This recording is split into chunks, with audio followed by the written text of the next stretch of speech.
whakatulo wat, ia ko kore pe ke o whatulo ki loto tatau, ia mo e ao niwa e universi, tapu ki he whanau pa mo e whangamopuna hau eiki. Tapu atu ke hatau kei whola ma halotu, a whakalunga tonga. Ia ko kore pe ke o whamalumalo atu he tala whakatapu kakato e lotu pe mo e punua. Kata mo mau ke tali le e lau maari e kotonga pe ku mea mai ki he proklama ko to hitapu. Ia mo e kainga lotu sasi awhitu te watu ki he haere ang aua mai ko tau eiko si sukalaisi. Ia te ria na iai harea e kawe marea, kawe i tua tatau, o mau kore pe ke mau huwhanga atu i he lotu. E taha ke mau ngau e kupe harea whaingu fua pe mo mahino, lava whakau atu aki, ai ako to hitapu e oi aha koen. O tali rei foke o tangata o he whiawhini, Profesa Sunia Fufuka, pai ako ia e taha e ngā Universite CSC Tennessee, Amerika, malomo hatu taimi, o whainga maari o taimi, e lava ki tau kau whantaha i ako to hitapu o hua koen. Ka pe foki a e hasi Mikaere, re tātaki au tuku i Palataisi, malo pito re tā ai tuku taimi ko ngā koe wholofola o tua, ki tau wako i he whiawhikoen. Pea kimoa pe moa ke tau kamata, o te wafi i re tā, e kataki o tataki tau tolu i he lotu. Talo atu e lelei mau hanga te hoa koeni, ka hui ko wholofola ku maan on. O ki mau tolu ko e fuia ke a Fiona. O tai malawa e anga hala, ke re maha kurea ai lolo te wholofola e a Fiona. Ke kori ko se si mo na tolu ku mea mai he opi. O tangi ai ho mau tolo mari oni fomre more. Ko mama ho mau ata mai. Wa fu ho mau le o. Pe to ke ko ho mau to ke poto. Ke ho ga malava ke mama ngia wa fu ngai ho fola. O mau ngai lo to ta. O me more se mau to no. Ke ta mau to ko lo tu pa mo ko re wa fa si su klaiska ko mau fa mo ui. Amen. Alo pito reta lotu ko kamata ake ai polokalama e hoan. Tawa ko foki he tohi ko ia he pelu he kuatan. Ko tau au mai ki he resoni ko ia no tolu. Atu ka te mo ki whainga maari ki resoni ko tau kamata mai ke o mai pe mo ki whakaukau ai o ke mahu inga ia ki resoni ko ia ko tau na tawa ko i hui kohiri. At pega ihas ni kamata mai toki fos mai suni. Malo fa ka ko ko pe ke o malo pe ta fa ta pu ka ta pe mo ko fa mari ko ni ke fa ki va pe he soni po sini ki mari ia hai ke to ia pe lu ba mo va no valu be se no va no nga o mai aki ai o hinga ko na ta fi mari ai o tua ke fo ka va mo to hani fo ka mo fa na wa esteri. La vei mai he i loto he konga visita mai na kai ke fai pau e kau ai whanau a isleri ke nau wari a pau. Aia, ko si o ki ai anga i whaka kau. Na nau palomeste na nau whakawa he mea ai na kai ke nau whapa pau i pe te nau lava whai pika. Ki take ko whaka kau ki he apostolo ke a konga ko pita whatapa mo toanga kaua konga. I he whakawa pau ka koe a pita he kai a pito ni hanga whafisinga ia sisu. Te hau ke toinga ka wakonga. Ka o tui pene kai ke te ko hau pi haloto o ku loi pene kai ke whapapau i pita. Ko whi mō miniti ko o tui pene whawai pita. Ka ko taimko na hoko ai fwoi palopare mai fwoi a whihangai a kaisita mo whaingata ne ki ke he loto pita he taimi ko ia. Pea o hau rewa ke whakakaukau a rea soni ka te au. Taimi pe ko palomese pe te whakawa hamea ke o tua. O ko toi foki au ia ke whakawa motua. O ko toi whai e fo i ono hake whakawa motua. Whakawa he mea o kai te whapapau ia pe te ulawa whai i he kaha u. Ata nene ke wholofola mai a sisu, ka u ke ia pa ke ia pakapau ke ikai pa ke ikai, o e whakawa. Ko tui, ko le soni pia ne u mau mea i he wike kuosi. Maa ko ia pe whakapau malo. Malo pito re tā. O ne o mai koe le soni ka tau tolu katoa. Hangi ko tau peke tau te kehe tato me isleri tau ta foku peo i o whakapapau ka koe aho te si itoa mai pe ki tai a whai mea ke. malo bito whamama he so ni mau inga ka tau ko tau tolu tau whamapau hi me pa mahino ko ha pa mo tau loto ta tau ai pepe ko hai tu kuma malo bito sunia whamalo atu whewhekau pia ko kore peke o ngā tumua e whakatapu nai kamata ki e ako wholofola hoa koe ni whamalo atu mai whangamari ke tau pawhata pia mo ki moua i he hoa koe ni e whaiwaha wholofola o go mahu inga ia i he lesoni uwaki e koe lesoni hono ua koe lesoni uwaki ko nofo o hanga o falute katoa ai wike pea o ku whamapo operation ulaki ia i he vahetahaua vesi ulaki ua mo tolu ko vesi mo tua petu pe mo ke ula watu ko ia ko mea i he kāpui a tau tolu e he ao o kau whamo on tolahi ke tau si aki foki ai mea mama whakatoa pe mo yanga hala o tau mo ngufua ki ai pe tau whelele i he whakakukafi ai whakapoepue ko tofi o tau ao o sio pe ki a karaisi ko ka mataanga mo ngataanga o tui pa te ngatai o kutano vo le sonula ki he ngai pole po whakatanga na whianga ngai pa kainga lotu mo kainga lotu ai ko nai tohi ki ai a paula i ni tohi ko he pelu ko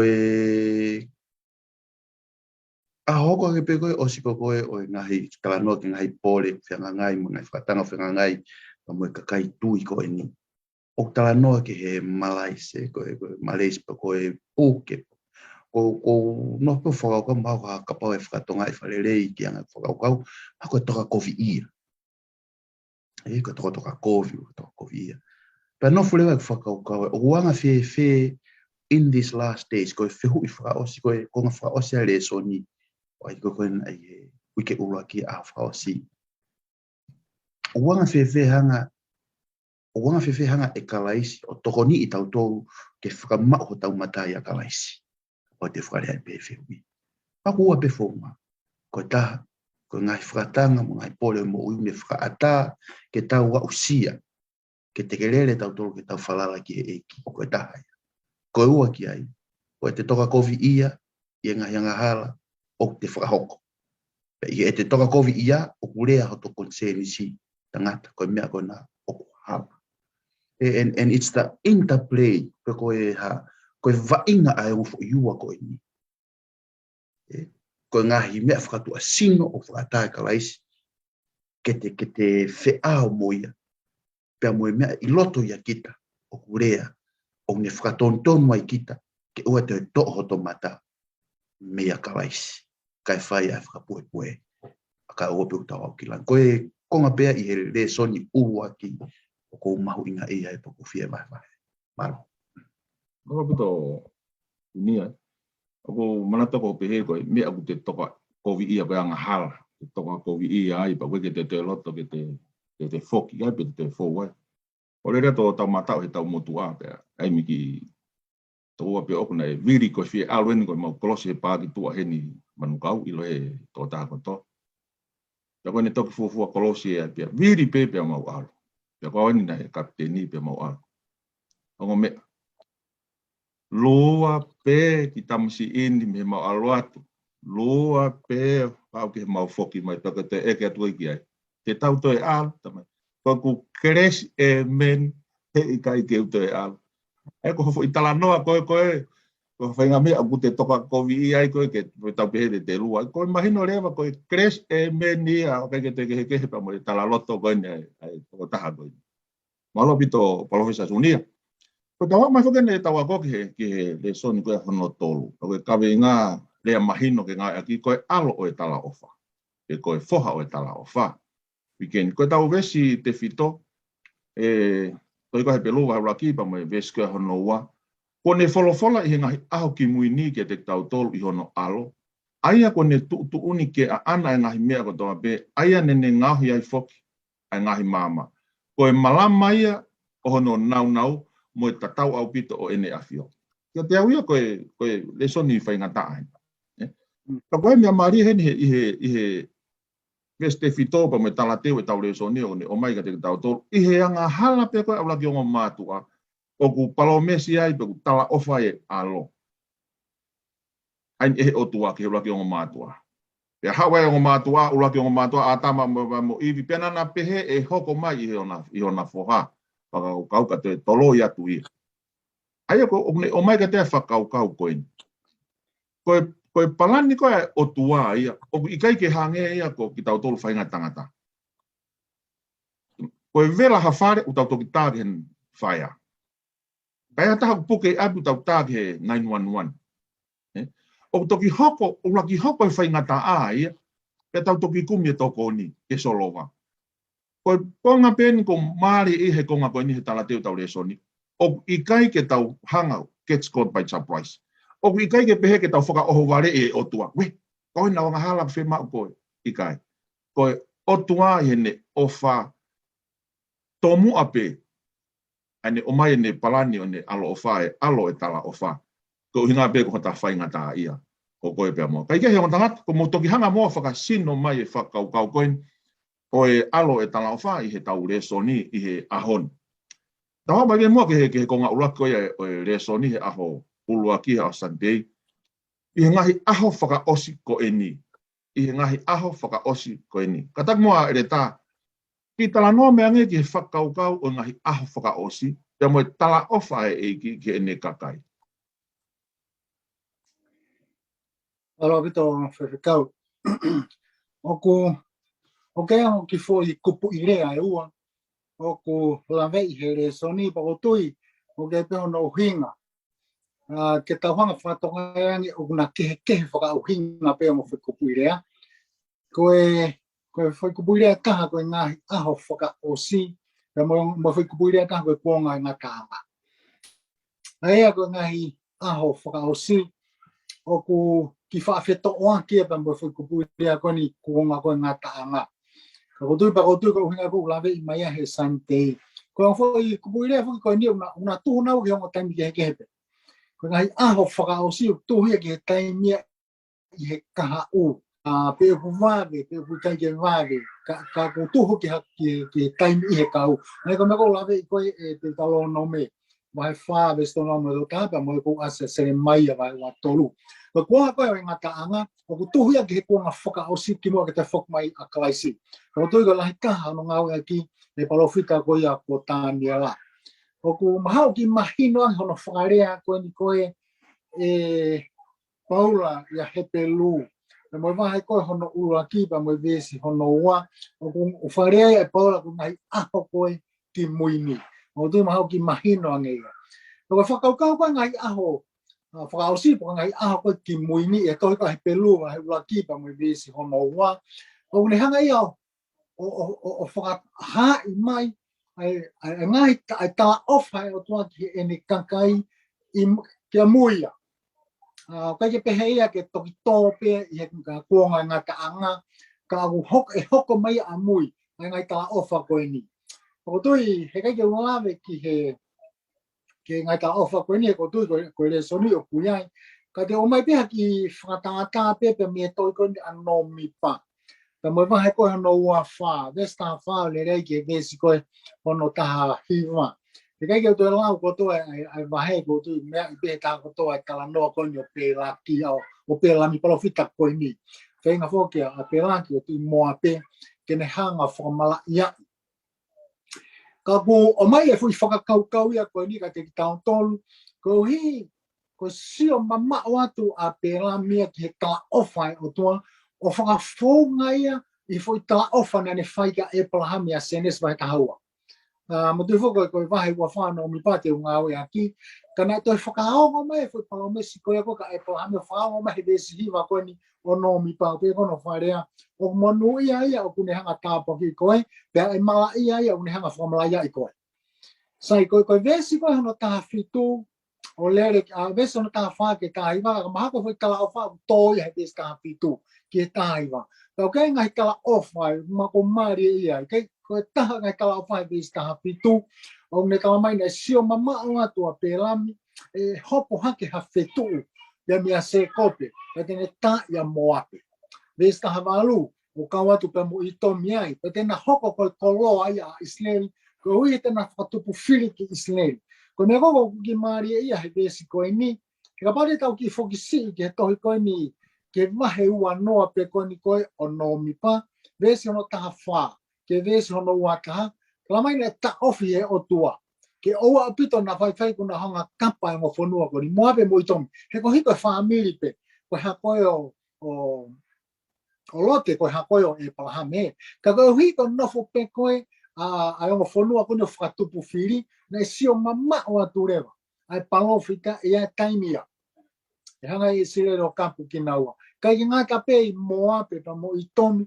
kana ka wai pa mo pure ang amareki puranga ki timi a Siria ko ngai pure anga na fatupu filiki Israeli kana e hoko e palomesi ko e pa mo fokama e tua ko e ne hanga famalaya i ko e te hanga e famalaya no ta ngai fokama ko mari e mo e palomesi e tua o hanga ko ni famatala ke palofita ko ni ko pelami ko e ko tapo aki he o tua he kai ke to ya hanta te hanga o famalaya ma ko ki ko pe ko lavet kai fe ta malo no bito e taho o mi mahine ai konga ko ni suli a katak mo i ho wakai ki ngahi lele o toko naki ho tua ma au he kuhili ko e hana ya amanaki ki he kahau Famalola he tu fefikau o famalot ke ereta e famatala mahino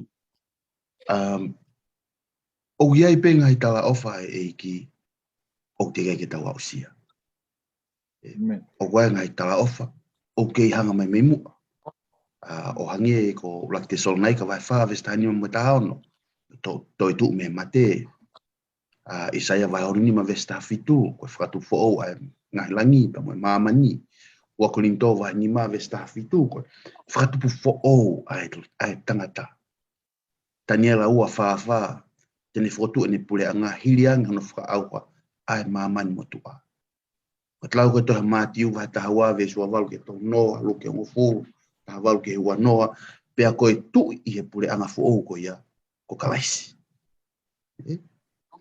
ko ngai tala o fa ya te ke hoko ai ko kusio ko ke to mai ko ai fe hui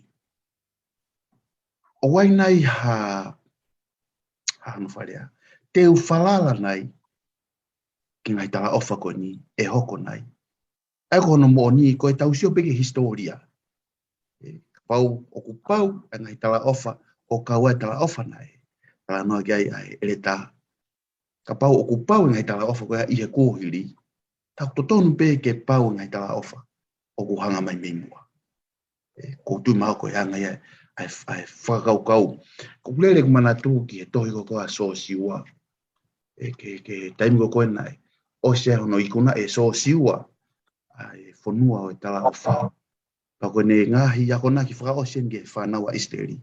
O kau ne hu vesi ko umlawe pe mari e tola he wahe wa wha vestani ma. Whiri a kohe a honi. Choose you this day. Es mahi noia. Kako e tohi ka toa a sosio ko kau ne ngahi vesi ko manako e vesi ko ni wahe wa tolu pe mo vesi hono tafa. Pe wakai ko a honi. O ko alu i hala o mamani ko toa pe hono whalea taha ko sosio ane ne rea ki mua ne mate. Ko au te umate. Haukat ni lau. Pea mo ilo i ho mo loto ko toa pe. Pea i ho mo lau maari e ko toa pe. I e ngahi mea lelei ko toa pe.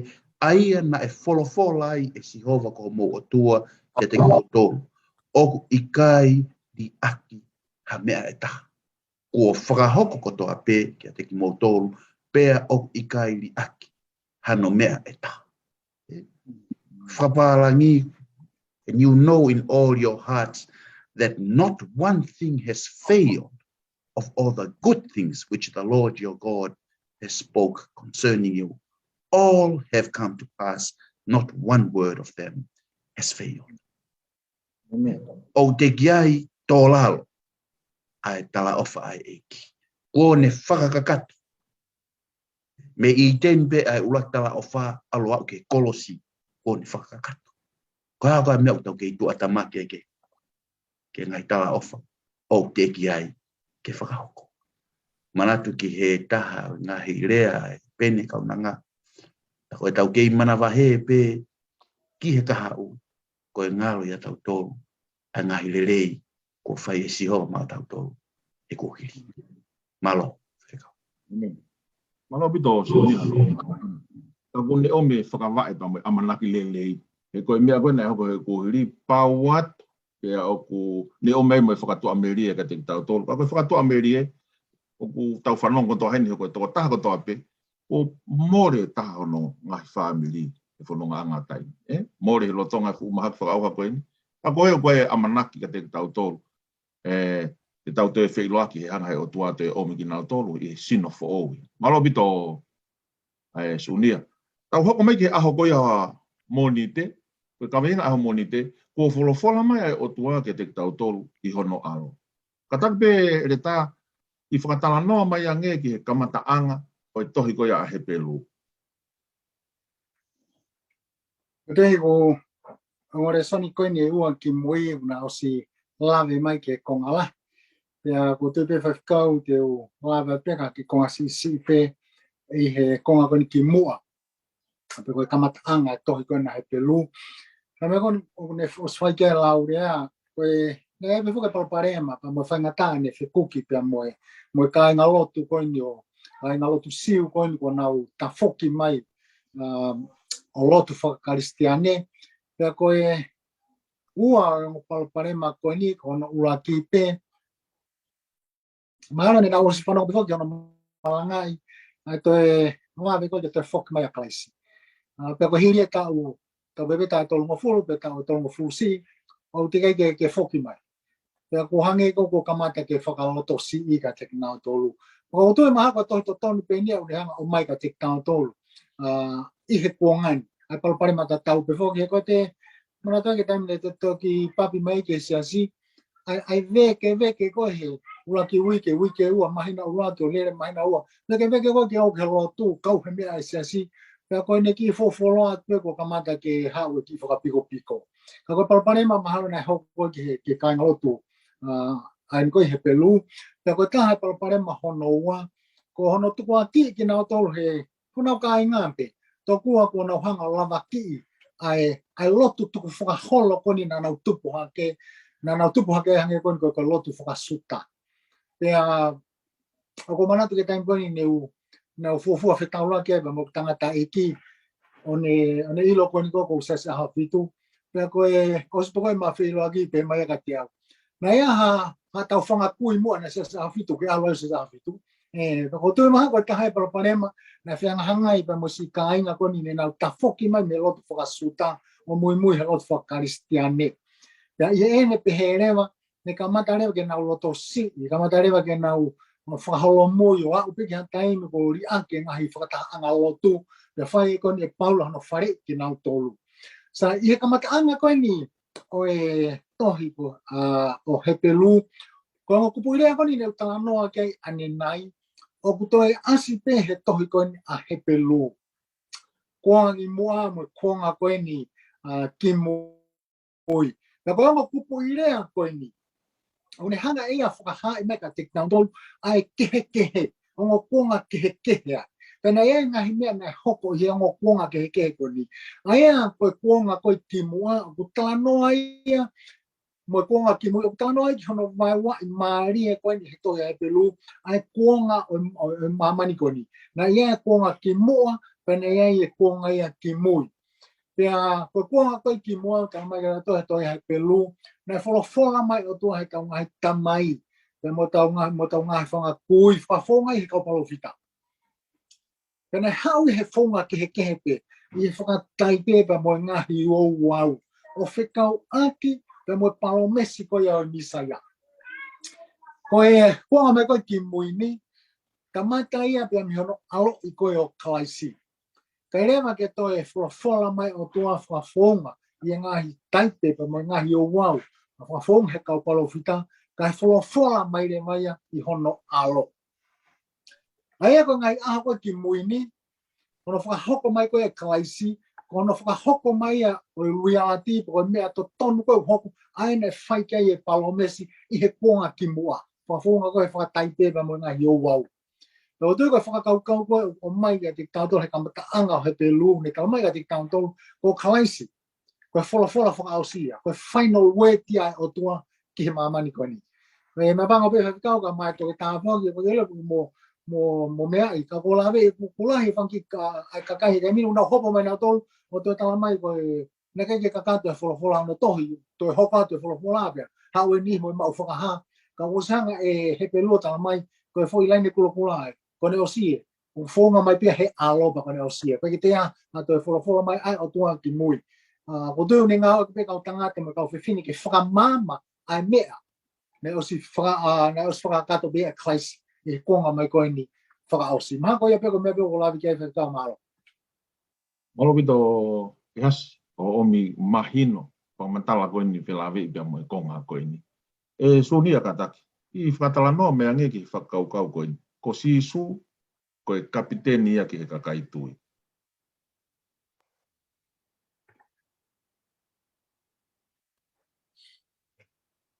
I unmute mai sunia kata.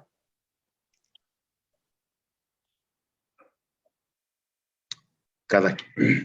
Tu bemo ke ula mo e vesi. Ko ngo vesi uo. Hulu mea whakau ko ni. He pelu wa he ua vesi ngo fulu. Hena e tau moia. Aia o maana. Ai mea kotoa pe. Pea o mea ai mea kotoa pe. I he omi ai foha tokola. I he nau ke whakahao haoa. I he ngahi mamahi ai e ki o na boui. Aia ko tawa noa ko ni koe ai whakakau ko ni o tau pe mo kalaisi ko whanono pe vesi. O tau mo kalaisi ke kapten na hanga e ene mamahi ai ko mamahi ko ni tawa noa ke kolosi. Te utupe i life kapalangi asefu ile kapteni ai ko me ai kapteni. For it is fitting for whom all things and by whom are all things in bringing many sons to glory to make captain of their salvation, perfect through suffering. Ko asia fu ile kapteni. Ko ke asia tau lili fatonga. Ko te vesi ko tahu o mai ke tana ke ni ko he peluva he ono. Ka te ulau me vesta i va pa me peswan o pe ono lau. Aia ko tau mau o hange ko taula o lau marie. Pea o ku mau mo tangaue. Pea o tau ia ki he potu I loto pui. Aia kua huki ai asi su sai. Ko tala noa ko ngoi vahe o novesta I va besi wa noa. O tala noa o aloa o ke whamatala ko a Matiu. E gospel ko a Matiu vahe hono. I think wafitu pa mwe vesi hono nimataha. Tala noa ke taimina e peki ai asi su. I he peki ako asi su pea tolo watu. Na e mahai ai pui. O nehanga whakamawahei ai potu tapu. Mei he potu top tapu. Ko whakamatala lewa koe a Paula I e tohi koe he pelu wahe wā vesi o fu o tau mo kalaisi ke kapteni. Hena ne fōu ia I he mamahi. Koe mamahi whena e fōu a kalaisi. Ai mamahi o totonu ke fōu ai ai tō tahanga hawa. But what kind? O tango utau whaatara noi ke he mate. The sinner's death. Koe whainga mate whewhe en. Ko whainga mamahi whewhe en. Koe mate a tō taka ko iahana whakalaloa. Koe tō taha pe lao la a ko ni kone os mate ko ia o kalaisi. Te whakaungat. Koe mate a tō taha o I kai iahana whakalaloa. Ko kalaisi pe taha kuo mate na I kai iahana whakalaloa. Koe uhinga ia na e kalanga ia kalaisi o pehe tamai, my God, why hast thou forsaken me? Ko ia pena ni whai mate ko ia. Ko toenga koe no tau tolu ko ni, ko e tau mate a tau tolu, ko e mate I he uaki mate, ko e tau tea o yanga hala. Ka holotonga koe o tau kei mo ui, o iaho tau whakalaloa I lain. A te tau mate ka o iaho tau whakalaloa. Ko kalaisna e mate without an intercessor. Hala. So, koe mao koe foi whakakau ko ia. Koe hae uhinga o totonu ai ke kaptenia kalaisi. Ko hae uhinga o totonu ke kaptenia kalaisi. Hena e fou a kalaisi ia. I he mamahi ko ia. Ai mate o kai ia whalaloa. Ke whakamā opa pe whakakau. Koe kupu rea e fitu na e tō me fofonga kalaisi I he kolosi. Kupu rea e fitu na e tō me he kolosi. Tupe mo ke kala noa he ula tōlu. Pa koe whakotutu koe tōlu ko ia. Koe whakotutu ia e tuku whakalo. By tradition. according to tradition. Ko ula ki kupu ilea na eto mea kalaisi, Father forgive them. Famule ki nau tolo koe ki nau ilo ai mea au ngau whai. Ko ua ne rea ko ne rea ki kai haa akau. Today you will be with me in paradise. Ko tolo ne rea ki sione. Fae ko tama ena tama ko fae ena. Kato ki toa koe ne rea ko koe my God, why hast thou forsaken me? Tupe uto ula tolu. Ka pauti ki whakatonga i ki mua e aula kalaisi ki herea hono wha nima moe ono. Ko wha nima moe ono utala noa ia ki he mea na e hoko i he Trinity. Ko rea iki ai. Ka koe uraki ua moe tolu. Koe mamahi na e fōwa kalaisi. Uraki ke ne fōwa ke at ka au ka koe mo au e whakamole mole. Forgiveness is possible. Koe ua peko e ne rea Power heaven, paradise is available. Ko e tolu peko ki ai, adoption as sons and daughters of God. Ula ki tolu ia ko ia, ko mamahi ko ia, ke maa foi tolu ko ia maa koe pamo. O tangati, o koe ki uto ilo au ia poko hai uto tongi kapteni. Ka paga ki kapteni a karaisi o koe ki ilo poko tau folau e whai ki whi. Ko tui, ko ia na e fōwai, is the forerunner, o kutu i he veili. Lau ia koe and because he is there, o whatever ho faina marie, a koe pa moa, ke ta hu mo taua, i he potu tok tapu, he waha ta taula i kilahi. O kilangi, ko ene tata o lava ai, ke ta approach, ai taloni o e alofa, la mercy seat. Ko tui pe, kai o ofa pe, kai ke taha kapteni, ko kalaisi pe, kai kapteni, malo. Malo pito sunia hau omi mahino.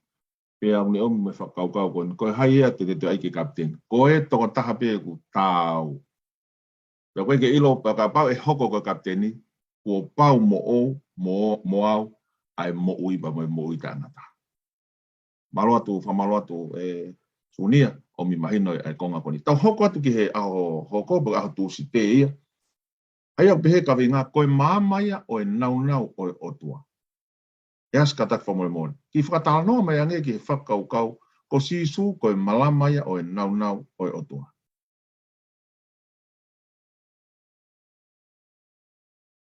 En mute mai e has katak. Eke fusio ke unoti whaiwhekau ki mawhana o loto he talatala noa e toke tā. Tani ne ke talamaki tātou he pelu ke tau whao malo i kona whiwanga. Amen. Ariela. Ko e whakakaukau kon ko sisu ko mawa mai au e nau o tua e whakau. E ko mea koni ulawi kia ni nai. Ko e kamaka dine alot e mea kine mama whaau pito. Pea ko whakawhetai pea o ko hui umo hen kene toke tāba o ke hen ke molawa ki tātā puni mai hanga i mea tene lawa whakakakato ai whakakaukau tai mausia koe ni te honga peo o whenga ke tātāna ki atu here soni. O ku maari lahi pa te honga peo mai peha ki whakatātā e tolu o tui pena ngari mahino pea i anga i whakakaukau. Koe koe tūko e la, ko laki koe tūko e la aba mono malama po ko hono huelo. Koe tausio koe ke la aba ki kau ma mai toki tāwhongi. O koe ke tausio tato ke la aba, ke mea wiwa la aba. O ku tausio tato lia ki hono huelo. Te o to ia o ku kai pepe o kai malava pe ke iai hala a kai ha huelo. Te o ku tai malava ke ia ha huelo kai iai hala a. Te lava pe ke o pe he ko na tula koe o malama o la a po no huelo. Ko na tula ta tau pe ia o la a. Ai ko me ko ki tano ke la a mo no huelo. Ko mo foi mea ke he ua. Ko la a te mohono huelo. Ka aku tai malawa ke tahona to whawhai ke he. Ke pe o kaulanga to o te mihe kai. O ku pe he pe a klaisi na mautua. Koe aloe, koe tamaie, koe lau mani o nie. Kina pe ke. Ka aku tai malawa ke tahona whawhai ke he ke nau to. E ke he a pe mihe anga koe ni. E tau tānoa ke la apa mai mahina. Me pangoe ku whaasio pe whuke ngai commentary.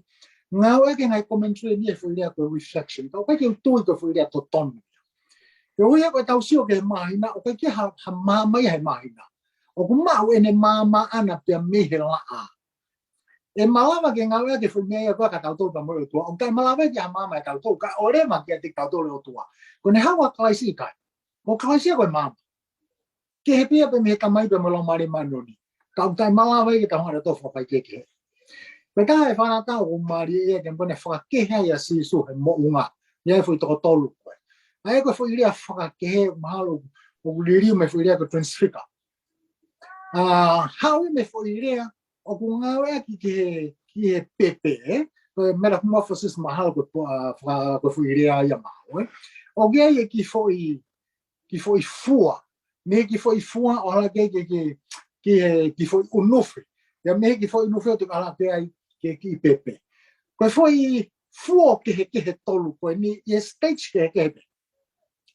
佢佢pepe，又分下大係大面啦，係科技嘅到俾嘅到嚟納杜咯，我分下大嘅到嚟納杜嚟，佢會富啊，又佢分下大嘅到翻嘅到嚟納杜啦，佢佢會用翻，佢分我富嘅到嚟納杜啦，佢pepe到少嘅係你多啊，哎呀佢到少嘅納杜啦，佢pepe，我到呢度咧分嘅納杜啦，佢會用佢話佢每個，咩嘅pepe。咁老得佢放喺家伙時，我多咩咩對佢阿媽計劃化嘅説話，我俾我發嚟啊！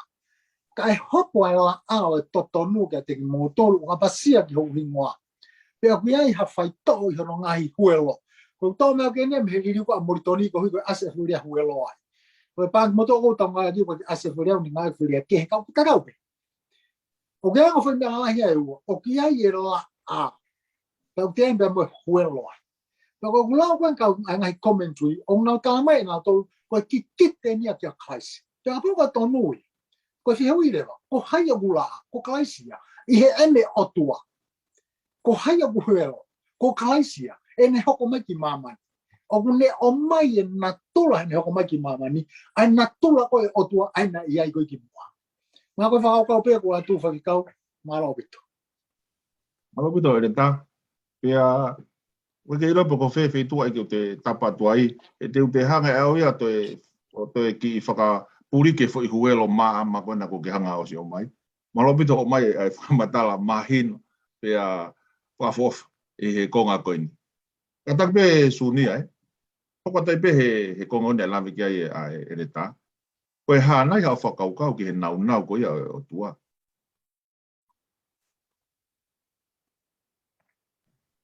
Whamalo atu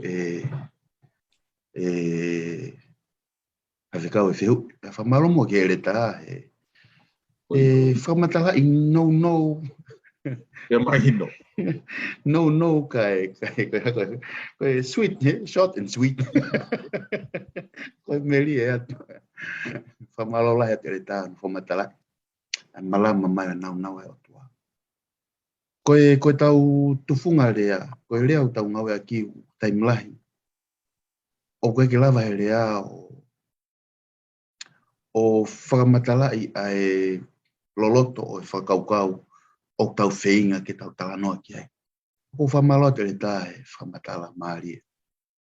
Ka hana I whakaukau ke nau e o tua. Koe vesi mahino pe. Exotos vai tolu vesta avalu meta iwa. Taimina kakaka Moses ke moonga talanga pe mo otua pe alua mona tolu pe ikai. Fai pe si tau kapo pe te riake. Ya lote otua ke nau ap. Ko mahino po lote otua ke nau alu pe tala le pe te riake. Ko laula pe si pape Moses ke asihova. O go kole ke te koe whakaha ke te au ho nau. Pena pehe lewa, nani pehe te whai ke ha e kuanga lelei ko toa pe iho ao. Pa te whakaha ai wafa o sihowa iho ao. Te ofa ma ata pe kia te ia o kuo loto ke ofa ma ata pe ki ai. Pea te alo ofa kia te ia o kuo loto ke alo ofa ki ai.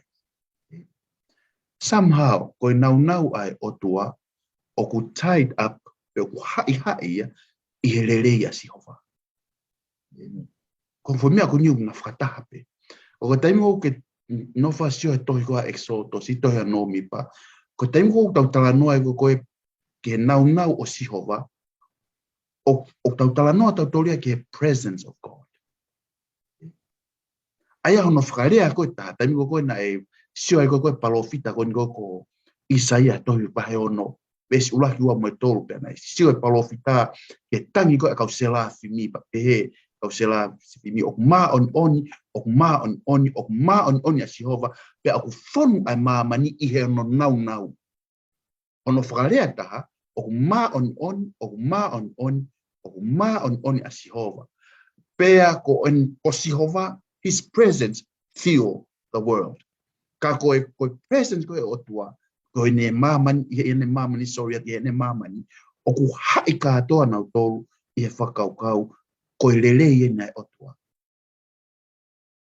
ko tengo ke ma o whakau ko ia ko lele his goodness ko ni lele te la pe te whakarea his best o ia mamani ko ni lele taha o ia ko tengo ke whakau pe he ai ma whakau pe alo restaurazione ma ula ki vestafa pana hoko folo ko kakan pana no foi ia te tau tolu pe ana tau mamata ki hono nau ko nau o to taha na e tupe ta mai aia o fonu I he alo ofa ya mo ko te asie ai alo ofa ko lele o tua hai ene alo ofa sone vai ta fa ve si va pe hangi si su ke te ia Filipe ko ha una ki to e ke sio ke ta mai ko o sio mai pe ka te au ko ho mamata ia ke ta mai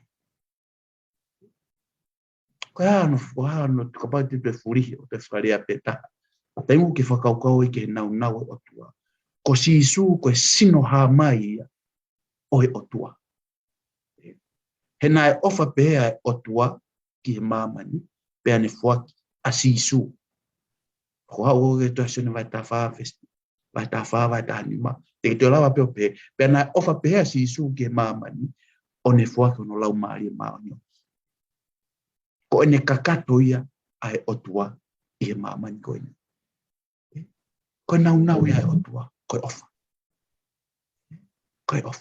pa ko lele taha ene ofa ko hifo mai ai o tua ko alo asi su kais pe amna ki fo ke si su kais to hifo mai ai o tua ko lau mari mani ko nau I hen I mamani ko no fenga ko no hoi ko e pa moau ke ta mau ke puranga te mata to ko nau o tua his glory ko no pe tai mai fe kau pe ko fofo tai mai he ku no fu kau ko ki tau tolu ko eni na e fu ke tau le so ni ki moa ta no ke hiva mo se mo la na mo kau angelo mo ngahi fonua palani te ke o te kai ke ha o te kai ke nau sio nau tolu ia ki he nau o Sihova o hange ko pa moa I he mamani ko mau nau sio nau tolu ke taloni pa nau sio ke umata ene asi pa nau sio ke ngai maka koula mo hafua ka tau mata tonu pe tau wa usia tau tolu ai nau Sihova I he kolosi koi ofaia koi alo ofaia ma au pe mo malo Amen. Pamalo la hiatu sunia to omi mahino e konga koni. Umari he konga koni na ke lawe mai ai. Ko omi e langi no lelei taha. O mai ki maman. O hoko mai alo kakano pekia. Omi e mai lau maari e maani ni. Koe whihui. Koe toi ha. Koe te hai mea utau whi mau. Malo pito e whamama he konga koea ngō tangata. Ko tawa mai ki he aho pule lulu. Pamono kawenga. Ia hai na ne whakatupu e universe. Through whom he made the universe. E has kataki, whamatala mea nge ki whakaukau, koe o tuana ne whakatupu a mamani, pia moe whakakaukau, ko si sūna ne whakatupu a mamani.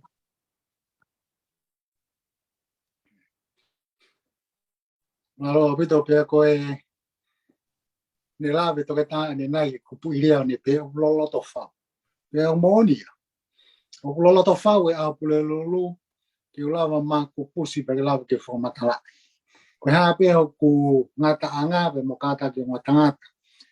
o tangata ki mai ka hange ka te awia o ko whenga a ho pule lulu ke hanga whakamooni ke tau hanga whakamooni ka kolgonda wa ore soni ko klaisi na ne hanga whakatupu e mamani koe pea o ne to mai ai potu tohi pea mi whakawa motu ha pea o ne to mai pea mo potu tohi he whakawa fo o whenga i ke mahino ka tiki he koe whakawa motu ai au tala no pia ki o tua tala no pia ki hua whako sihova o tua koe ne whao mamani koe te kama koe ke whakawa fo o whenga whakawa ke whauwe ke whamahino ko klaisi ne whafo mai hei ka me ko lawe kia he peluwa ua kipa mo vesi hono ua me whakafo mai a klaisi o tua kono ngauhi o vesi ko ni he paa kia murutoni kono wharea ta ko klaisi ne whaue nani ngauhi mamani ko ni ka hei ka me ko na lawe kia ni nai tu me ke winga au ke toia Isaia mai ono wha vesi hono ua wha pia ono wharea koe wholofola ini a Sihova koho koeri ko paa kena moliteni ai koe paa ka molitoni une ai fui krea koe koeri ka huhu winga pene hui koe wholofola ini a Sihova koho koeri moia na ni whau koe talu ho whanau ko au Sihova o whai e mea kotoa na aku wholahi e langi toko tahape na aku lula wholahi a mamani te kawe hata ka pau te tauhanga whatonga ai fo i vesi koe ni o kia ko me alahi e ua ko ki tokanga ki o loaki o kia foi huafa ai foi tai tolo e ua tonga pe huafa na ne fai ngā ue koni o loaki ko Sihova te maritima te koe huhu i te pau te tauhanga o sio ke whaunga foi vesi o tala mai he foi vesi a kua toka tahape na kai kia hato e tahai te ko tui o whaingata ai e ke tau toi hanga whakahua toa kaiski ai ko hui he au te tolahi ka aku tala mai he pelu e paulai a ko klaisi sai koe foi huafa ua koe ni o koe kai koe huafa beo ngā ake vai ua wha o Isaia o ko foi huafa ke he e nima whakato pea u asi ko toa ki na tofa mori mori huafa katoa i o nima pea u asi ko toa ki na utoruia i he vesi koe hono no o kai wha pe koe ni koe o Isaia tumo ke honga lawa te vesi koe ni hono pea na wharea o pehe e Sihova koe toio Isilei pea ko hono huhui ko Sihova ai ngai kautau o mai ki kōtia ko au koe uloanki pea ko au koe ki moi so ka foi huafa katoa e nima koe o asi e vai whawha koe ua ne asne unga koe vesi wafa ka koe nima i ase vesi ono koe huafa kako Sihova koe taitola kako Sihova koe to ia koe ritima ia koe almighty God ia koe ulaki e pa moi ki moi te koe arifa pa moi omeka te koe mea ki whangata ia e ku whakaukau koe ku whenga ke uhanga prove te honga whamoni koe taitolo katoa koe ni o hui a klaisi ko hui ka malawa ke tonua he peluwa raki na mo vesi raki ka mono wa pehele te ki whenga ki pehe ku ki ilo vai ka mo tok tāna ki mai o tangata lahi ngai puto hui ia ai te unga ki pe tohi koe na whakaha ke whakamoni koe ngai taitolo katoa koe ni na ia klaisi pe e tohi koe na whakaha te mo iwa he taha fitu vesi taha whao pēra wharea e kau i e ki nao tolu ai lami o tau pēra tolu lami os mahino rega ko klaisi ia pea e kuna aki nao tolu e he lami koe hano uhinga e vesi he koe eikia Lodia sai o e ngahi eiki koe to ia o e ngahi tu mahino mai koe lami o ke ia i ngofo i taitolo ua koe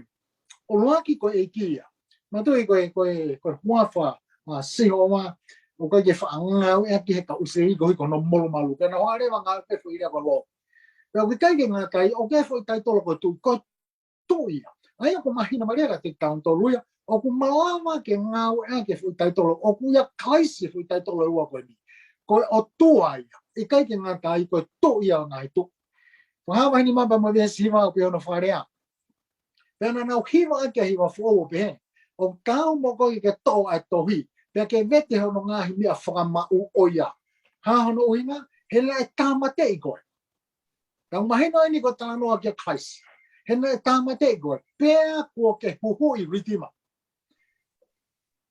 fo i hoa fo i tai tola ua koe ai equipe mo toyo ngai toi ta van go kau ba mo ritima o go ia kaisi bla boya ko tolu tu ke ho ki he mai ula ki ko ya fa ha ke mo nesi ko hono valu to e fo ui e no faria o pe he equipe ko arifa mo omeka ko kamata anga mo ngata anga aia o ku ia pena ia pe ko ia ia ko mafi the almighty aia ko foi nesi malu o ne o mai ka te tanton ai foi hua fai e ua ko arifa mo omeka pe mo almighty god dia sai ko fe ui le manu ko ko tamai des malu ko na ki hai na ko na pe ki tamai tu ka lo mare mano ni eu tamai ka te tanton e vesi ko hono hongo fulu mo ta vesi no ta na e ta fokia sione ke sio pe ko hai o kurea ma ko ka te o fano ke re ko ne point ki mai ko alifa pa mo omeka pe mo almighty god então tamari ma vesi ta wa ko time ko ne ta fokia sione na ne hanga fato nga ai tonga mama ko ko fitu pe ai loto nga tonga mama o kutunga e tongo taha o hange. Kai ke fufa papa e sion.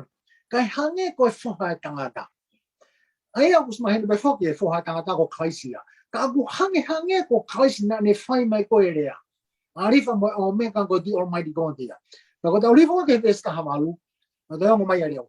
Ko o ku mo ui kana aku mate. To ke ngare mo he pesta hamalu fo papa mau io. O kai ko e hange ko e fuha tangata. Ka ko e fuha e ni o tangata. O we have tai tolo ua koni. Tu we maka tu mai bia no ki whaka osi. Whaka kato fu tai tolo ua ko ia. E toi ka whaka hapa mo mahi no ua. Meso no tahawa mo taha tolu pera wharea. Te makai o hau wā. O ia te au to tongi ki atu ke kakai ka taha o whara tau ke ene ngāwe. Meso taha tolu. Ko arifa mo o meka. Ko kamatanga mo ngatanga. Ko ulanki mo kumui. Mo kimui. Ko arifa mo o meka. Ko kamatanga mo ngā koia eni. O ku wame ne foki mai. Ko ia eni o ku hau wame. Pero tamare ka te tanto he besi wa noa. Ko ia o ne whaha ngai mea ni o ke eia. Ko moni o ku hau wame. E me ni i o ke pehe. E ki sisu. Ke haere mai. Kato e fo i nima koni koni o taranoa. Tai tolo e nima kato koni nai wha o he besi wa wha. O e besi o no. O tohi ko Israel ma he wha wha. Kato e a klaisia. Ka moni be apostolo ko Paulo. Ko kaisi na ne hanga frohi tanga ke faria ko desi wa fa o vai fa fa isaia. Ko ia na ne hanga frohi ai langi pe mo mama. Ko ia na ne hanga lula frohi ai me ko to be mesconi. O fara tau ke fina ngalo tua. Ma ko ki ko pe ko fia tanga ke tau malo. Malo bito ele tai ai whaka mama. Loloto atu. E ngahi ke mari watu. Nei hole pe ko hau he kumesen sa ki fehu ikoi. Fehu ikoi ni ku ke tari mai ko he konga koni. Ko haina ne whakatupu ko a mamani. Ko ko hau benia me loto me sia si pa ko ke ilo na na te whanongo e haki whakamatala ha mea ke. Ka ko foi whakamatala ko ni ko tui o ku whanongo mai hen. O ku ke hanga o me tari kakato. I he konga ko ni. Malo bito e re ta. Kata besu ni ki tala no me ange ki he whakaukau. O te hoko pe a si su ko e whakamau ia. Whamalo lahi atu whewhekau pa ko whamalo ki ere tāe. Whamala ala mahino. Ai whilawe i a si isu koe o tua. Te mito tala noi ki he o tua. I wha lahi ai tō ke ai mahino. Whamalo lahi atu. Roge kata te mito tala noi ki he whakaukau koe whakamau. O waipe whainga ongo o aloha ke ia kita. Why it depends. Depending on that. For instance, o time o tau whianga ngai mo ngahi pore o moui. Poko ke uhinga o ka ngahi pore o tau whakaamu o kula wasaungi. Pe o tau whakaamu o waha whahinga totongi ke whakafoki ki a tokotaha o whakatatau me whahinga mamahi ko te au sia ko ngau e kovi a tokotaha ko ia. Pō tangu tau tala noa e koko ki he whakamau o ta whakamau whaamu ke ato taha o whakamau to tonu. Ke o mai e tu whakanga taktaha, pa koe vesi na lau e le tā whakaosi a ki ne vesi, na ke kawia he ku vesi. To mai ka koe ne vesi na ne lau ai o ku whakai ko hauwawe pa ko to mai e totongi. Ke whafoke to ta whakatau mwene ngā ue. O kawia e whehui o tau longa alai tae maa mani ko ni tempata mai whamau. Ke totonu mai whamau. Tāna ke atpe ki e ngai huafa na whakamatala i he ere tā. Ula te whe pelu vai whāwe sta tolu. Pea o i kai ha mea e taha o tae hā mai i hono ao. Ka o telefua e tokai mānanga a mea ko toa pe ki e fofonga o ia a ia te tau whakamau ki ai. O kai ha mea fufu mea si ho. Now, that is good news. And that is bad news. O kurere ia he taimu ke whakakaukau ai, ko tama ke he e whakamau. Ka oku i ongo whakairifia ia, taimu ke whakakaukau ai, o to e kau pe mo kita, hono whakamau. Ko manatu ke lau, ko koe tohi whatahani e la. In heaven, i langi, e wholahe ngahi tohi i langi. E wholahe ngahi tohi i langi. O koe tai mira he whaalota, eki. Ka tak pe mua, tak tahasio pe mua kono tohi. O te whakaata, whawhekau mo ere tāge na te hasio he tohi a oku. Ta he kai o te ala, whakahela, whakasio hola tohi a hai. Tokanga pia toa ke tohi a. Kolo koe hau koe whakaukau ko si siu whakamau. O ne ilo i e mea ko toa pe. He knows. Ko ia na ne whakatupa e māmani. Ko ia na ne huhu i e māmani. I mean, he is beyond. Wai lave a leso ni ke tohi ko koe a Isaia wahe.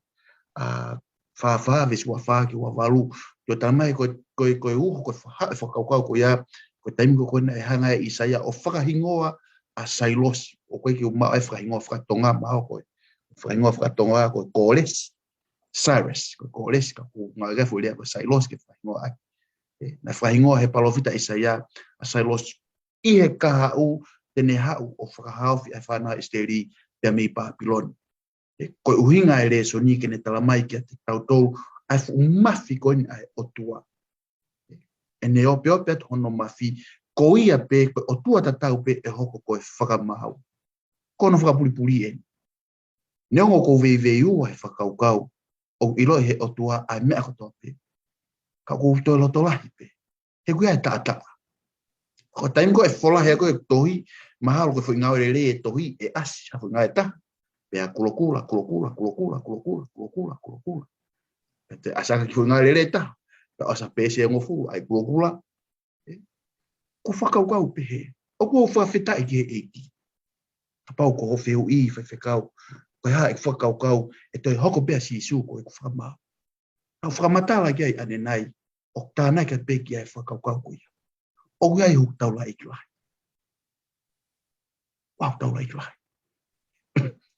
Toka taimi koko no whakaukau ko taula i kilahi. I kai ngata pe, ene totongi, a ia o kai ki ulawa ia totongi. Pētene te hanga pe o lapai, a ia o kai ki ulawa o lapai. Ma uloua pe. Awai loto lahi ma loto toa. Hoko sia hoko aho, o kia loto lahi. Ko eiki tatau pe koe ko hoku tui. Te uki whamatala ma pika ana ina iangi. Te muhutala noe ke taula iki lahi ka meleki se teki. Ko eiki tatau pe, koe tu, te hoko pe koe taula eiki. Ko kuhufa ngā pe ia, ia aho e whamau. Malo lai whawhika. Ki toa tangi ko ki loto tāwhu ua mo loto si i mo i dirifia. Koe tau pehe pe koe tolu whakamau. Koe ne lere hake tō ia. Koe taimi koe na ke lawe mai koe suunia koe. Keu iloi. Ko hoku whakamau ia. Ko taula eki lahi ia. Pea ko hoku whakamau pe ia. Hala atata hawai me e tuhu mai ki a te au. Ko ia pe. Ko ia ko toa pe me he kāpata ki he osi. Malo atu he neo whakamama mai e mea koe ataku o tonu ke tau ki ko la tū hake mo whakamalo o ku kāna usio ke te au. kai ke ilo pe fe te uhawai ka koe na utala mai e koe I kai ko sisu Christ ko e whakamo uia ko e uriti mai ko e taula e kilahi ko e toi whakamo ui pe man whawhitai ko e toi whakamau tau hao ata pe ke kia hafo I ngā rere e taha o ta malo mo ta mai ni a whakaos a to pule lulu ko tui pe ko ngā whai ngā tae ni he tau re so ni he tau whanonga mai a koe ni ko whakatupu koe he ahon e has kata whamore more ki whakatala no mea nge ke whakaukau ko sisu koe alo oe o tua.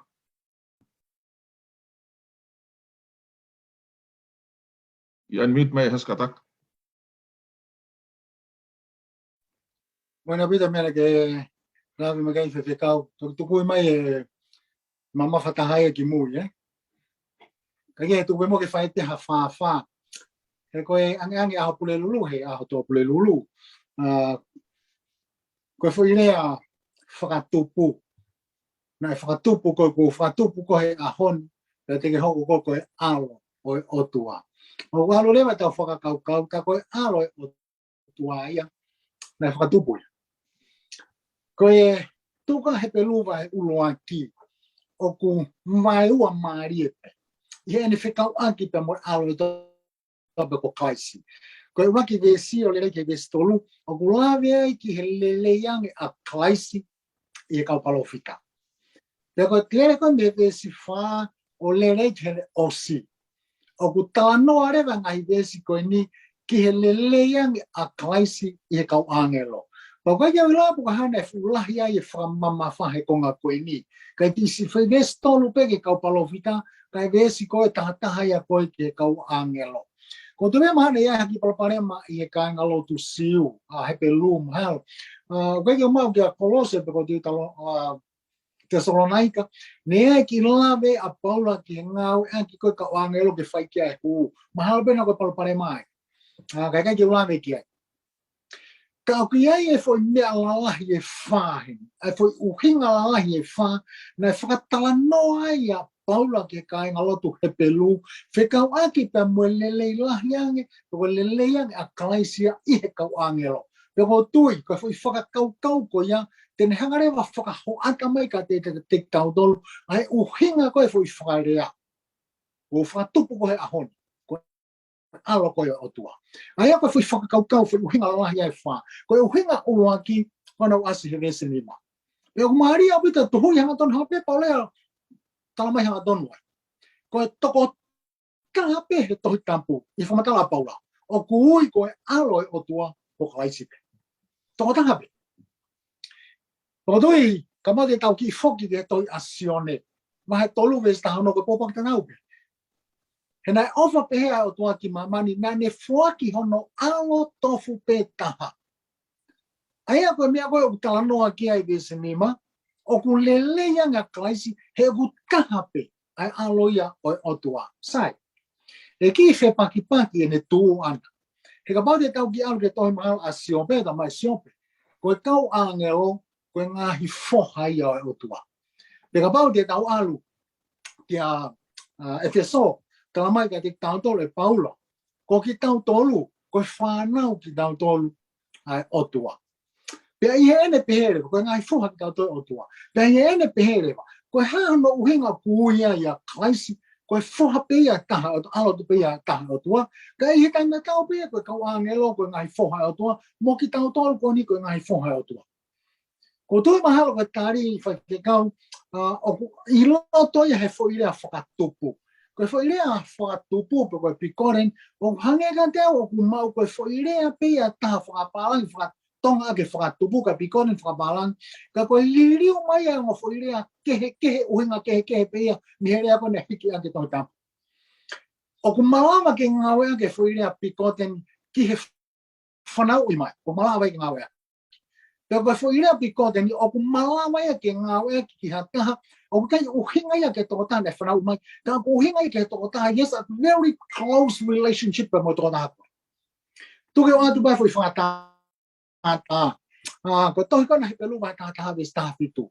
O beono wharea, ko tui, nai whiga ulau aki e palahame ai sake, I hono ahi I. Iyo, ko ia ne maua ia ngai tala o wha, na ane fei lau aki hono foha pe tahana e whakatupu. Ka hono whatonga e whamatala a Paula e vai tātawe sa pitu, ka mai e Paula, ka tik tāntolu, ko aisake ko e foha pe ia tahana e whakatupu e palahame. E kairewa ke tonu e whamatala e koia, o ka pau tau pehe ko e uhinga e whakatupu ko whanau umai. He kus mahina ko isme e lia ko e foha ia e palahame. Nei te emo e whanau ana mo ke tula. Tā koe uhinga e whoiria whakatupu ia heni, o koe kai ke whanau i mai, ka ko aisake na e makeheia. He has a very close relationship mo e palahame. He koe whohaia o e tala ofa. Pea koe whui whakakaukau ea o mai koe ka teki tau tolu. E apostolo ko Paula. O koe kai ke toi iaha tahaia, e toi close ange ki he tamai, ka hono alo. Piko renia. Koe o tua kalaisia. Ko o tua lo mari mani, ko tua tamai. They have a very close a bit of tau. Ta mala da to ta forma ta life close relationship ko ya.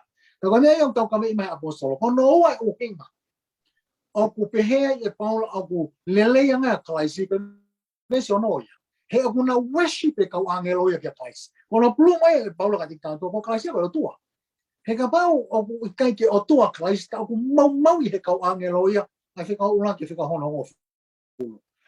O klaisi o lele ia he koe kauangelo o na huna to kia klaisi na worship na to koe vesi ono fitu ke tahawa tamai a tik down koe kauangelo na whakatupu ia create ia pikotenia in a sense na create ki na to ko klaisi o tangata o lawi kuonga pero tu ka pate tau hau ki tanto ria ki e feso ako ne ulama gane nai o ku ki tanto ria ko whanau ai o toko ngai foi o toa in a sense na recreate ki tanto to whakatupu fo o ki tanto e klaisi he kolosi ko no hinga ko kuia na to ki tau foa o kai ke uhinga ia o to close mi tanto ki tamai ia klaisi ko hinga whakasi hono wha o lele nga ia klaisi e kau angelo e vesi hono tāpai tamai o ku afio klaisi ia i he to mata o tamai ko kau angelo ko kau trafikau be ko kau ministering spirits at atape Mahapa ko ngabe o filame te whakau malo. Malo bito ele ta men. E whamatala loloto. Ku uwahi e konga koe ni. Kake whamalo latu he whakaloloto mo e whakamamai. E ka takpe sunia. Me langa i pe me whakaukau koe ko o mai koe ni ele ta. Ia sisu koe alo. Koe hana ho whakaukau ki whamatala koe. Ko sisu koe alo e o tua. Pea mohono mahu inga kia te tau tolu. Whamalo lahi atu e whewhekau poko whamalo atu ki hele tā he kinkini atu e. Ai ngahi whehu i ko ia. Whamalo lahi atu hele tā. Kau tue peka pape wha hakua konga e konga koe ni ke whamama whai. Ko taimi u tau whanonga ko whaerea ko pikoten. O tau whakaukau na e whao. Pena e whakatupu. Au whaia e tokolahi e ahonu ngau tui ko kalaisi ko e whakatupu ia a Sihova. Ko whamalo ki ele tā ne whamama whai mai. Ko kalaisi e kuikai ko a whakatupu a Sihova. Amen. Ai koe tō koe whaerea koe pikoten. Tō whaerea koe pikoten. O koe ke uhinga ia na e whakatupu e Sihova a kalaisi i kai. Koe whohaini o e tala o wha. It's the promised son.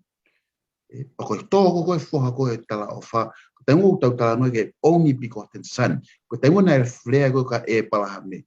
Te ke hanga o sacrifice o whailau lai your only begotten son. Na keke unga ko e palahame na ne whakatupu a Aisake i kai. Na e whaki e Sihova Aisake kia e palahame. O koe koe whakatupu e Aisake he nai o siwaiwai tapang mutu tohu a e palahame pamiseo. Ka koe whaki koe whoha eni o e tala ofa. In that sense, kau ikai koe whakatupu. O whamalo ki he ereta ne hanga whamamawhai mai konga ko ia. Ai koe vesi ngo na uklavetu kia nai wahe fitu esi uraki watou e pakulau ia ki he Meleksetek te ulau kongkonga pe ai vai fitu to ai pelu vesi vai to he ko melek se te kini ko tu o sale ma ko taula eki ai o tua fungan mahunga aia na e whakawhetaulaki ya e palaham lau ate sto senes vai tafa o asia tala noa ko ni aia ne atu ki ai foki e palahame a ene vahe ongo fulu ko ula uhinga ono hingoa ko tui o ma oni pe ko tui o sale ma aia ko tui o merino ngawe ke pa ki fie marie ko ngawe ke fuere ko merino king of peace pele vai vestolu tai hane tamai tai hane fae tai hane hano hohoko ko ikai hakamata anga ohono ngahi aho pe ngata anga o ene moui pa ko tatau mo alo e otua pe nofo ko taula eiki o lawi kuong no beginning no end ko framatala o ki to sale mi e fokava motua ko framatala ko to ko senes batafa o ko ki ilo ko ha u me fe o ko alu ki fe vai pe fakau ko tu ia no Jerusalema nobody knows o to mai paula foi fakau tatau beken hang framatala ya ai asisu ko mau ina ia ke framahino na e kai fratupu asisu guys Amen. Ke fratupu asisu guys ko o tua o lau kuoma no beginning no ending o lau kuoma te wau leva ke utala noa i he tohe koko Filipai wahewa o me veso no ke frama o kia i ko ha no mau inga kia te au pe to ga Filipai wahewa vesi o no ko ia i he ene tatau asisu moe otua na i kai pehe e ia ko whaao ke na taha moe otua kana ane whakamasiwesiwa ia na e tatau pe asisu moe otua kana ane whakamasiwesiwa ia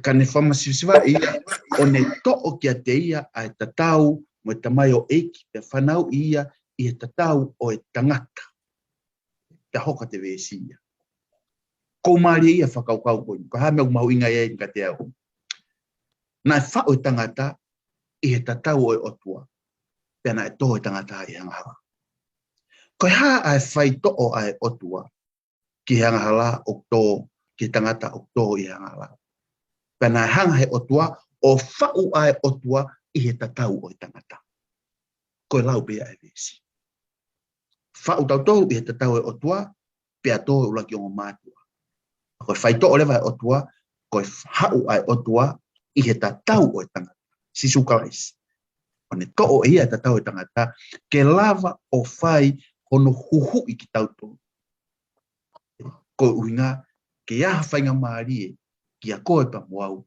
ke tatoi mau ai i misi ta e mere na e whakatupu a ki taua e ngō i kono mahu inga ia pa uofu ai ku mo ui aku e nofo whakakaukau.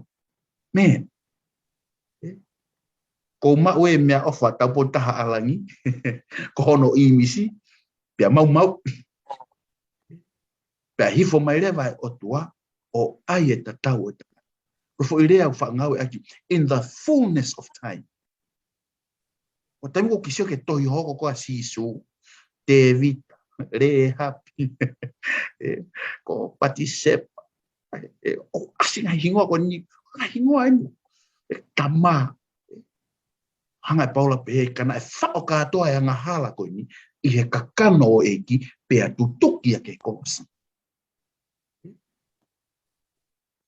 o koe ki ulava I mean no ko nofo e whakaukau ke whakaukau at si ke loloto whau ai palanyo e whakamoui it's beyond me ki lava o whamatala ai mawhana ua uma i e whakaukau. Ko e whaito o ka te au, na hifa sisu ai ho.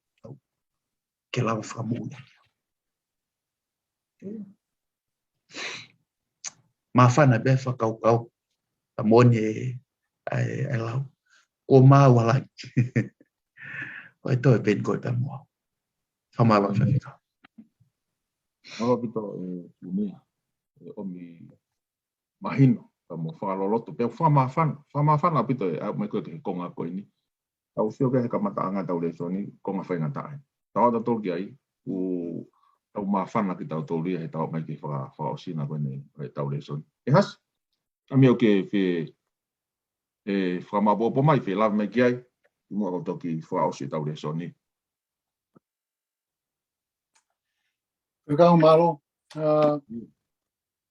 tupe mo ki o whaosi a ki pē, ki fo i konga i vesi koe ni. Koe tohi koe a ura ki sione. Vai hono whāba mo e vesi hono fitu. O kia ki fo i konga i ku pēhe. We will have confidence on the day of judgment. E kai te o confident iau he tū he ao whakamau ko hui ko ngā koe hāraka. Ko e ko confident he aho koe ia. Mātu ngā koe ilo. Ko klaisina e kapitene. Ko klaisina e kapitela. Ko klaisina e whalaloa. Ko ia bēmi o ko whakamau. Whawhetai o klau maari e. He ko tui ko amana ki anga pēa karistiane he whanonga anga koni. Mā ko ki konga pēo tāna ka pēa whakamau. Malopito, yes, e foki Professor Sunia. Pakono moni ko whana pito ia. E te tekoni ke lotu tōku ka ko mawhana. Ka ko whie tala loto pēa ia. He mawhana he re soni koni mohanga whakahoko. Ai tala loto ko ia e kui ko ia sione wahi hiva. O kai te ilo e au pe ko ang hala ia pe ikai. Mea pe ni taha ko ilo. Nā ku kui, ia ko a. O tangata, mea pe ni au ko ilo. Kai keu te ilo ha mea. Mea pe ni taha ko ilo. Nā ku more, ka ko ilo. Nā ku kui, ka ko hao ata hafo i ngawe le leia taha. O mga tu unga bea, i ngawe na e whai e kalaisi. Maa whanai beau he wahe ko mohanga whakahoko. O kalaisi, kapiteni. Te keka kapiteni e mate maha ne tini. Kapiteni bene taha, mate baba ne tini. Mate maa mama ni kotoa. O ia ku whamalo lahet, i he whakakoloa, o e kau whanongo, pe whoke he motuani, o rea sone o wikeni. O tahono pēnei au ngolele iat, ai whahohaan, ka mea koto he tapu o wikeni. Tupe mua ke tau whakaosi aki ha tau lotu. E o tua whonuho mauloto he whakawhita. He mawa mai ki he whakaosinga o ako tohi tapu ko ni ko mausio, ai ha mahino mai e ai whakahoko e langi hono le leitaha. Ko ne hoko mai ki mamani, o ne ome ne le leitaha. Hiri kai pa mau, ia te hoko mai pe o te whai ho mau whakalaloa. Whakafo o ki mautolu, whakamo ui ki mautolu eiki. Hoko pe ko e whakamau, ka mau whakawhalala ko toa pe he ngau e nai whai e si sukalaisi. Eiku mau ilo ko toa pe, mau wau mai ki he tau mui o e ako koe ni, mau rea ko toa pe whakataha pa mai tangata kui. Nā mau kui, ka koe ni ku mau a. Eiki whawhitai mua e ofa. Tāpu kina ia, ai mo tangata, o na whakahoko mai ai wholofona e a Fiona. Tāpu kina ki nao mohono o ngā whāmini, e ngawe ko toa pe ko ui mo whiriki ai ki naua he tau koeni. Tāpu kina whoki pa mai kau whanongo eiki. Maulo tuia, whataanga pēna hoko pa whakahoi fua, ai ngawe ko ke tuku mai ki mohanga o whakahoko i mamani. Taria e maulo tuu pa ke whakao mo whakato. O kore ko toa ni he krespe a eiki o whae tua, whiahme lau maari e maani on. Maua mo alo wha, i he hoi ki whanongo o na hiki, kai whaitua ta angata. Amen. Maloa pito ho mō mea mai, ka mō mea tua wha.